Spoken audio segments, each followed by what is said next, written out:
Hi, I'm Brian. Welcome to Autogefuehl and welcome to a particularly wet Ascari. We've come here to take a look at the new R8. Well, awful lot has changed. Not only the styling cues, but a lot of the technology that goes into this car has been sharpened and improved as well. So we now have more power, better handling, and some very impressive stopping capabilities. Does it all add up into a package that means you should trade in your old R8 and get one of these? Let's take a closer look and find out.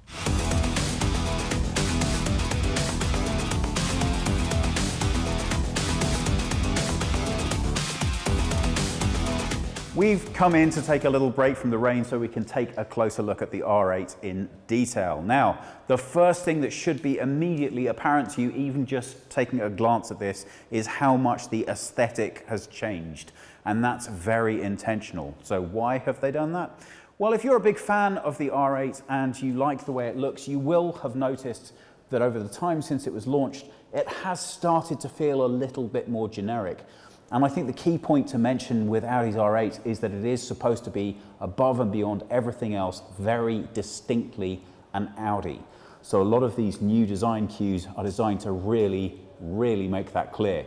Now, I suspect that might divide opinion a little bit. If you're a big Audi fan, I think you're going to be going, yes, that's exactly what I wanted. If you're not so much of an Audi fan, then I think this is going to accentuate the bits you already probably weren't that keen on. So bear with me. If some of the styling features aren't quite to your taste, bear in mind what they're trying to achieve overall and ask yourself if you think it's really managing to get that across. And for me, this new big, bold, disruptive grille, the way that the styling's so much more angular, and we can see that in the sides of the car, there's just that much more to look at. There's that much more going on here. It really does scream Audi R8 at you. And for my money, if you're going to drive a car like this, that's exactly what you want it to do.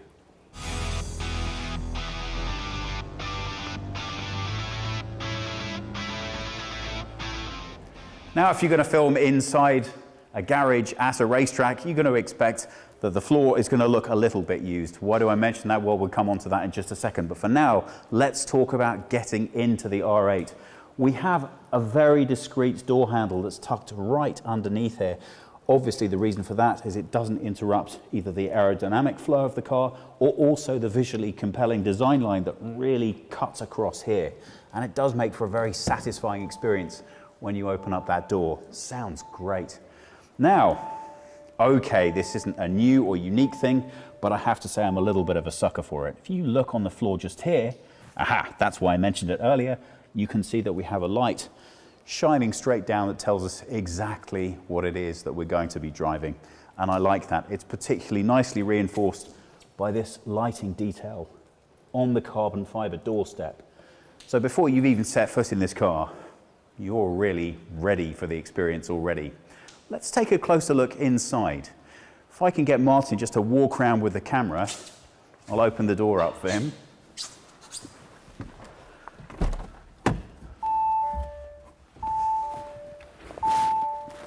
And if I close mine, we can lose that bleeping sound. Now, we're going to take a look in more detail with the designer so we can get a sense of exactly what's taken place in changing in here. But I wanted to point out a few of these design features that I really like. The first one to go for is this quilting on the roof. Not only does it have a very sound absorbent effect, which you only want really from the external road noise, the engine is parked directly behind my head. And when you turn on the car, you know what, let's just go ahead and do that so you can hear the symphony that comes out.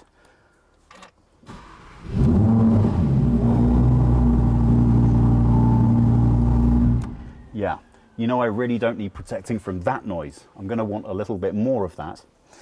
Audi have made a very big point with this redesign of making sure that all of the controls that you need to access are located here, right on the steering wheel. The impact of that is really just to emphasize the fact that this is a driver's car. So you'll notice that we have no infotainment screen in the middle. Bye, don't need that.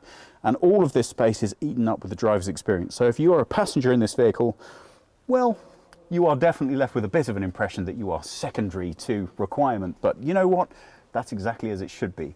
I really like this cut-in detail up here on the dashboard. That to me accentuates the idea of the car, which is to really build you into the driving experience that the car offers. Everything here looks very straightforward, and there is nothing to distract you from where your attention is supposed to be, and that is most definitely firmly on the road. In terms of the rest of the interior, it's actually quite spacious for a car of this type and size. I don't feel in any way cramped, and I even have odd bits of space to put things. What I couldn't begin to imagine, but at least it's there if I need it. Now, these central control knobs, as with the console, are designed to be extremely straightforward and easy to access. Again, keeping your concentration where it needs to be on the road. If I have one gripe, it would only be that this feels just a little plasticky to me to the touch. But I've got to be honest with you, once you start driving this car, I think heating and cooling are going to be the last things on your mind. We're just getting ready to take the car out here at Ascari, and I have to tell you the track is very wet today, and I'm very anxious to be able to show you exactly what this car can deliver. So, okay, I'm not the greatest driver in the world. Well, you know who might be one of them, and that's Denmark's Tom Christensen. He is the holder of the record for the most ever wins at Le Mans. So he has more than a little bit of experience driving prototypes. I think he could do this in his sleep. I think it's going to be interesting to see how I get on with his driving of this car. We're going to find out right now. Your nickname is Mr. Le Mans, is that correct? No, that's the other man. I'm the poet. Okay. 9 times. Now, that's got to be some kind of masochism. What about Le Mans? Did you like so much that you felt you needed to do that? That reminds me, actually. I mean, I got a very nice, at one of our victories, I got an email from Sir Sterling Moss, and that was the headline, "You must be masochist." That was, I took it as a compliment, and I thanked him very much. But no, I love that race. I love the work with around the cars, around the team, my co-drivers, because it's, you know, it takes a year of preparation to get to, and it's just that 24 hours. No, it's just that chance, and it takes another year to sort of try to repeat when you make mistakes. When you sit in this car, does it feel too much for you? You like it stripped down, you like it bare, and here there is too much comfort, too much padding. You know, in the older I get, the more comfortable I like to be, and I'm also told to get down in the groceries, pick up the kit or whatever. Then I like that comfort of exactly what an R8 gives to me, or other Audis in general. Come on, Tom. No, but honestly, you pick up the kid in an R8. Yeah. Really, from school? Yeah. Come on, that's cool. You have to be the coolest parent at your child's school.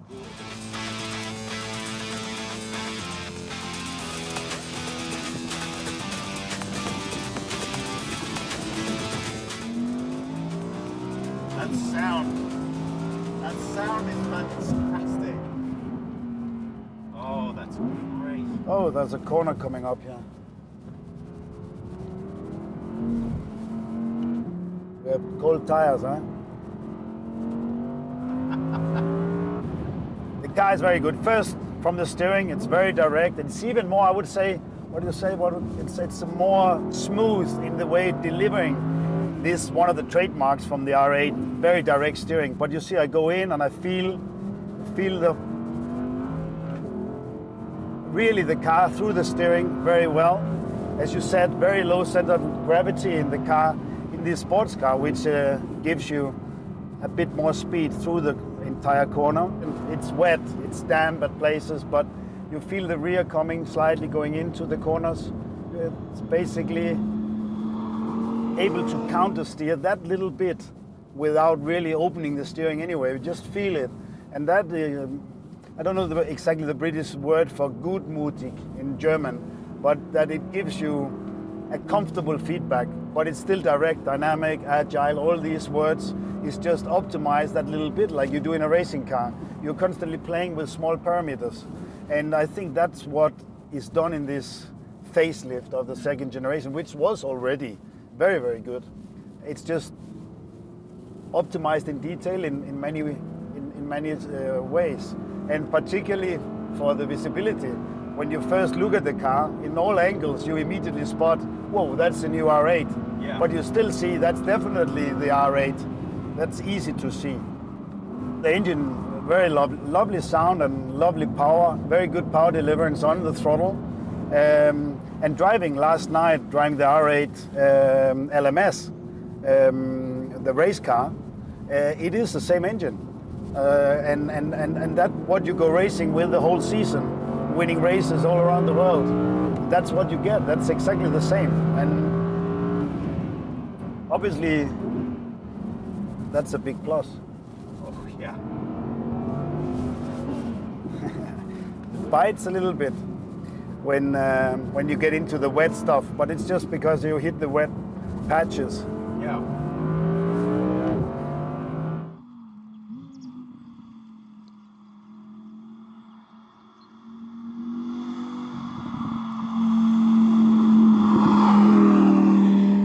Favorite road car, most challenging road car, where you feel the potential. When you get it right, it makes you feel so good, but it's so hard to get it right. An AC Cobra with more than 500 horsepower. Racing car, I can tell you many moments about Le Mans, the 24 hours during the night, but in a kind of a GT car, a road car, I think that was the toughest. So that is my dream car. This is the first car I saw I fell in love with. No, but my dream car is this one, Brian. Oh, this one. In another color.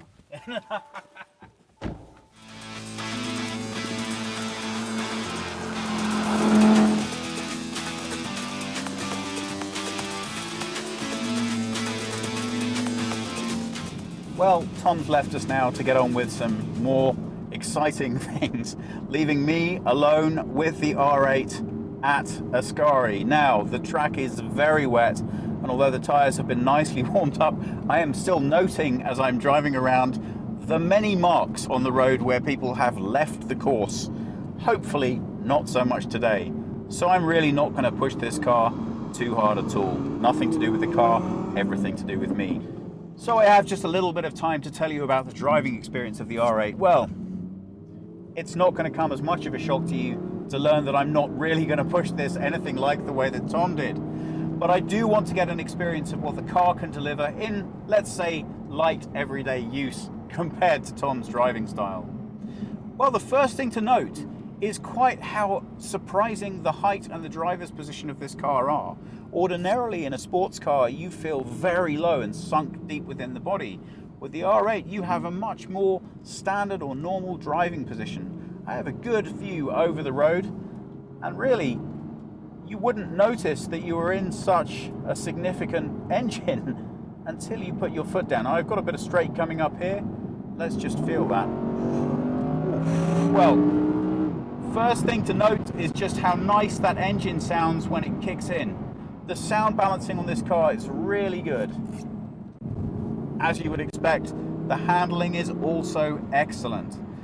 I'm used to Ascari. I've driven this course a fair number of times, and I can tell you that those bumps feel very, very differently depending on the car that you're driving. This car, it almost feels as if it's gliding over them, and that's no small achievement. Bit more power on again. It's delivered so effortlessly, and the control that's offered by the car and the balance is absolutely superb. Here comes the power now. Oof. That's lovely. Again, I am taking it especially easy because of the amount of water on the course, but I'm still able to get a surprising amount of dynamic feel to how this car handles, and it's lovely, really nice. There we go. We can give it a little bit more energy now, a bit more used to it. So how does the gearbox deliver all of that power to the wheels? Well, in combination with the electronic stabilization system that you have on the car, it's just absolutely effortless. Those uprated brakes from the previous model just deliver so easily. Now, if you are used to the racing experience, you'll know that ordinarily you have to stand on the brakes really with an awful lot of force in order to get what you want out of them. Now, this is a road car, so it's not delivering that experience at all. They're just absolutely effortless. And what's so surprising to me is how much of the experience that I had when I was driving around with Tom, I'm able to get from myself. It's really just an easy experience driving this car, and the amount of raw power that you have is really kept very discreetly hidden from you in terms of the amount of work and effort that's needed to deliver it to your driving experience. So as far as a drive on a wet racetrack goes, I don't think you could do an awful lot better than this.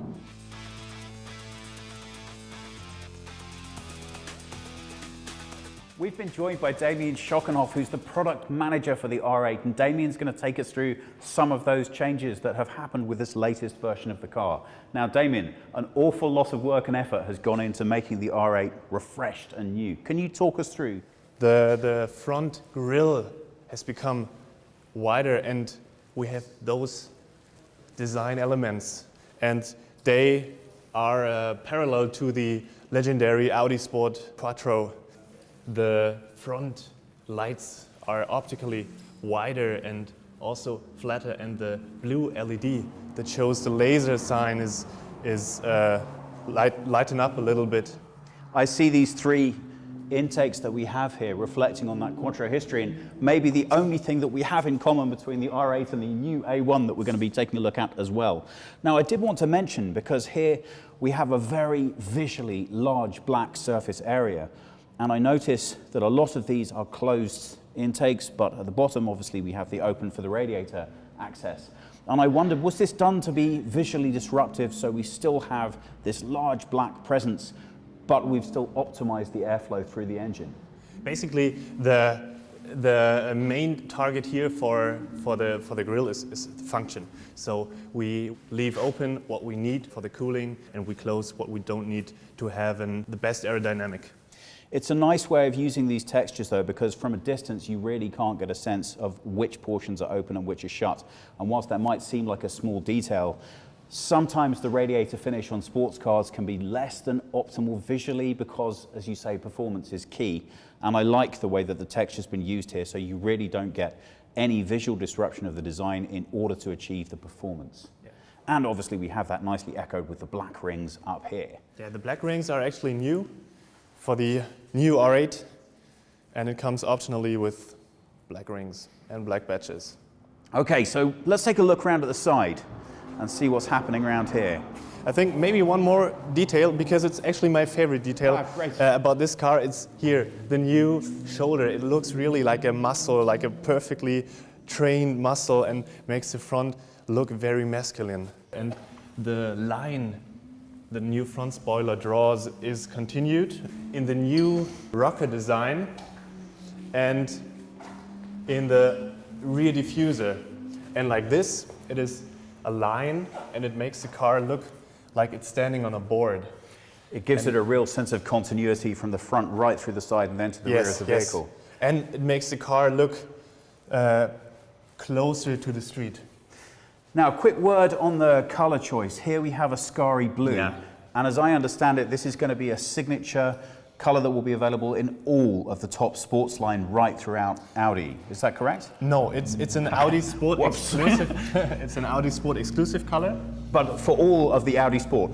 Only for the performance models. Yes. Yes. Yes. So we had the RS6 performance, RS7 performance, RSQ3 performance, and the Ascari blue color was always a signature of the performance model, so the top model of each line. And with the new R8 performance, we decided to bring this color into the R8, and I'm really happy that we are having the dynamic press event here in Ascari, because it's a perfect story for this color and this car. Now, regular viewers obviously are going to be a little upset that we failed in managing to convince Audi that they should call this Thomas Blue.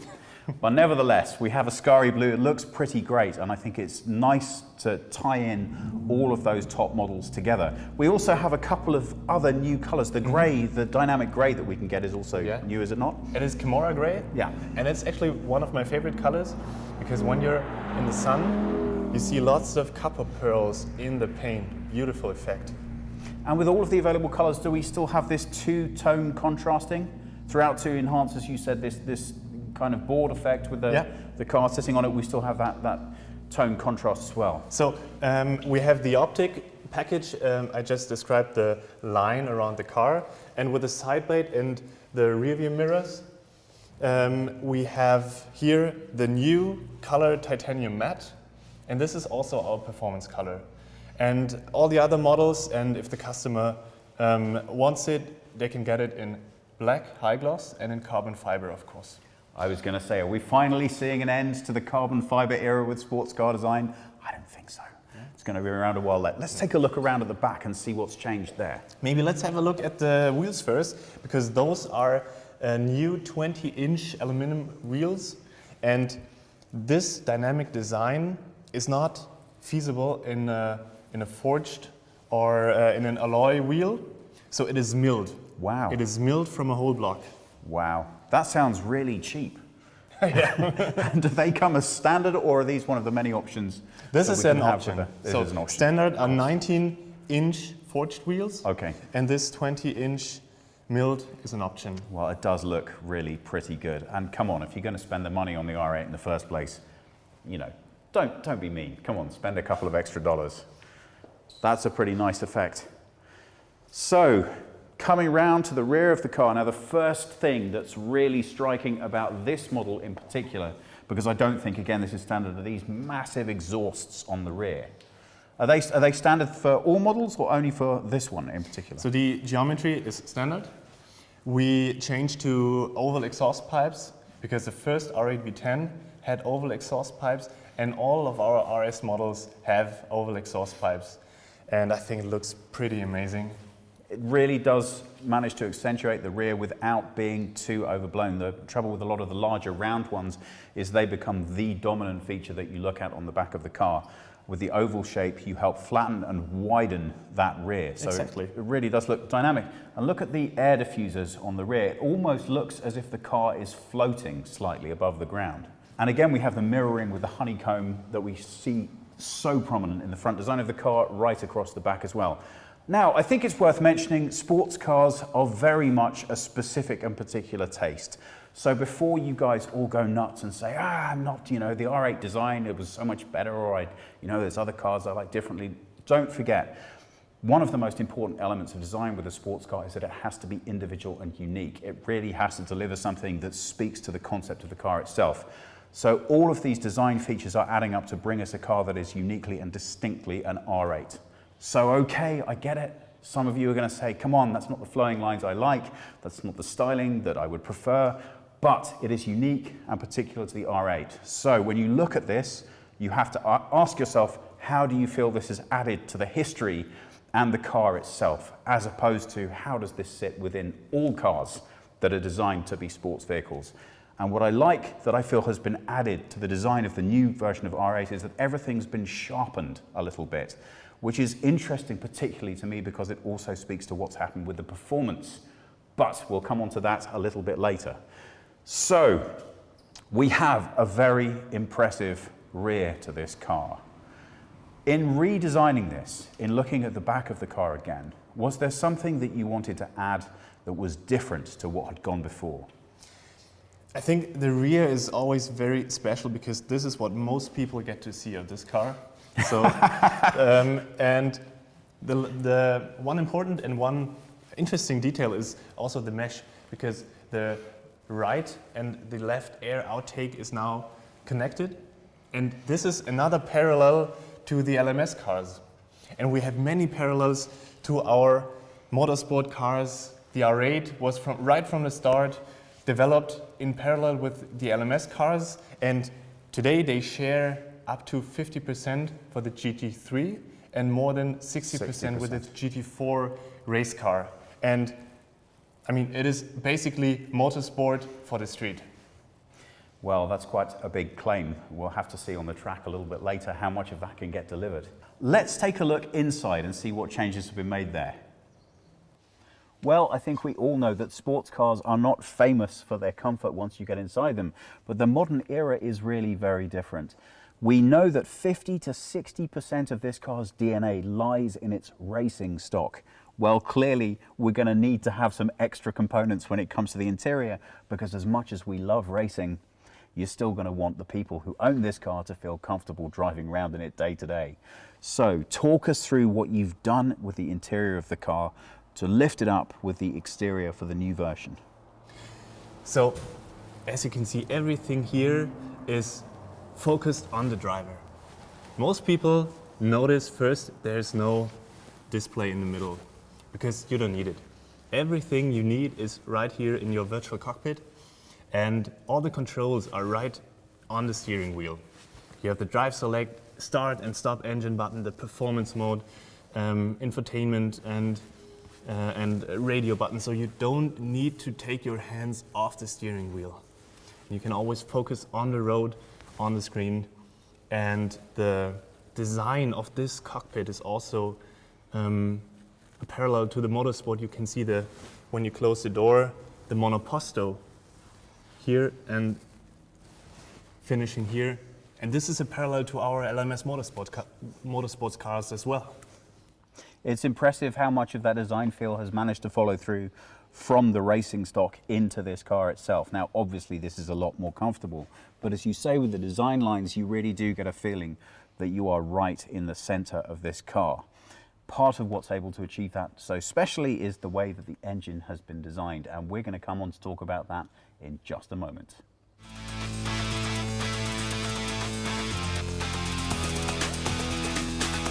There is an awful lot of very complicated equipment happening underneath this hood. So I'm fortunate to have been joined by Alessandro Vergina, who is the project manager.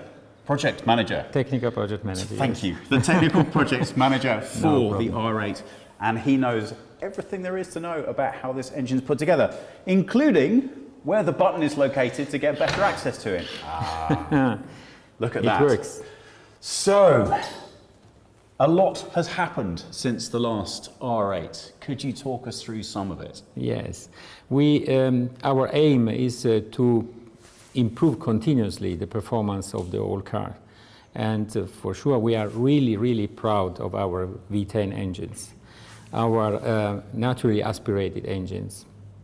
Now we can have much more power, 30 PS more than in the previous engine at the basis version, and 10 PS power more for the performance one. And this thanks to a new technology transfer from DTM Motorsport, which is very important for us because we are continually exchange with our test drivers from LMS and so on. And we have, special for this engine, to get the 620 PS power, we have a Titan valve train, which is especially developed for this engine, and it is 50% lighter than the normal one. By the way, this engine is like the same in GT3 LMS car. So the heart. Did you see that smile? Come on, you saw that smile. That means you really are getting a race car on the road. Now, something I was really keen to ask you about, because for me it's a new piece of technology. We have in here a separate radiator for the oil temperature, which means we have a dry sump. Yes. And that means we get the engine lower into the car, reducing the center of gravity. Yes, yes. Please help me understand that a little bit better. So we're controlling the temperature of the oil through the separate radiator. How is the dry sump being brought into play with that arrangement? What is changing here in the way that this engine works from how it ordinarily would be configured? It's quite complicated system, I have to say, because we have two stages, dry sump, to get the oil out of the engine, on the base of the engine. Then it goes to a first radiator, then go to the oil reservoir, then go back to the engine. It will be cooled again, but in the V engine there is a special additional radiator, and then goes inside the engine again. And then these are very complicated, but it's absolutely needed to let me say, have the gravity reduced to the bottom of the car, the center of the gravity, and to guarantee the lubrication in each condition. Also, when you are really in racing, for this is because the engine is like the same in GT3 LMS, and this is really, really important for this kind of engines. Yeah. And how much lower does that actually allow us to get this engine? Compared to the normal one, you mean that? Normally, we can reduce the center of gravity of the engine or the position, let me say, to the street by, would you say, 10 centimeters. Wow. And Compare. you know, that might not sound, for our American viewers, 10 centimeters, we're talking about that much. And whilst that might not sound like a hugely significant difference, if you are taking this car at full speed into a corner, believe me, you will feel that difference on the road. That's really quite an impressive figure. You must be pretty proud of that. Yeah, absolutely. Okay, so what have you done with the suspension that's different on this vehicle to allow us to have more control? Yeah, actually, we had already a really good base. With Model Year 15, we introduced a completely new suspension kinematics. And with this facelift, we worked on the, let me say, on the control systems of the car, on the intelligence of the car, so that we got a perfect balance between the control, the suspension, and the tires. And we acted on the steering software, we acted on the EC and ABS software. And together with the tires, the new tires from Michelin, yes, that we are now also in the Cup Reifen, in the Cup tires. We have a really complete, let me say, system, really tuned to the car for the best performance on the track and also on the road. So I read that because of those technological developments, we now have a stopping distance that is 1.5 meters shorter at 100 kilometers per hour. Yes, this is, let me say, also in both directions, also for the race, because you have the possibility to reduce the lap times, but also for the active safety of the car. And believe me, 5 meters at 200 to 0 is a huge difference in safety. So what are we getting with this new car over the predecessor? Well, I think that's clear. We have more power. I think we now have a 0 to 100 time of 3.1 seconds in the top model, is that correct? Yes. We have more power, we have more controllability because we have faster stopping distances and we have a lower center of gravity, and that gives us much more traction on the road as well. So yeah, okay, you might like your R8, but I think it might be time for a new one. What do you think? Absolutely, it's the right time to change it.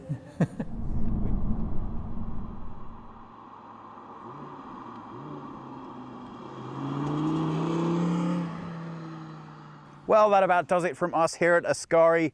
As you can see, I think it's probably about time we went and got dried off, but it has allowed us the opportunity to just see how amazing the handling of this car is in these kind of conditions.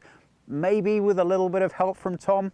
Now, in terms of looking at how it delivers price versus performance, unfortunately, the costings haven't been released yet, so we're still not quite sure how it's going to stack up against its predecessor. But the question is, have we been delivered enough of what we wanted in this revision to make it worthwhile changing it up? Always a controversial question. Facelifts are always challenging, especially when people who either want the complete revision of the car or really already like what exists and don't want it changed. Well, for my take, I think the styling cues are superb. Car design changes a lot year on year, and generally speaking, we go from softer and smoother to more angular depending on what's current at the time of any new car. But with a sports car, making a big statement really is what it's all about. And I'm happy to say that the new angularity and harshness of this design really suits the car. Why? Well, come on, let's be honest, it's a sports car. It doesn't want to be subtle and discreet. You shouldn't be taking it around places where people aren't turning their head to get a better look and find out what you're driving. And the old R8, well, there was nothing wrong with it, but it didn't pop in quite the same way that this one does. The new design features really give it that aggressive feel on the road that you're looking for. And is that matched by the performance? Well, I have to say absolutely. Now, it's not a cheap car. If you're looking within this price bracket, there is an awful lot to choose from. What I particularly like about this is it is an expression of everything that Audi want to put into a car. And therefore, if you're a big Audi fan, this car is going to make you very happy. Now, if Audi isn't quite your thing, then this is going to be less likely to be your thing than the predecessor was. It's a lot more Audi, more distilled. but all of that performance package comes together to create something that really is quite unique within the marketplace. When you drive this car, it couldn't really be any other. You're going to have to take my word for that for now, but please, if you get the chance, take it out and give it a spin. You'll know exactly what I'm talking about. Now, if you have any comments or questions, please pop them below. Please subscribe. We hope that you've enjoyed this as much as we have making it, and we hope we'll see you again soon.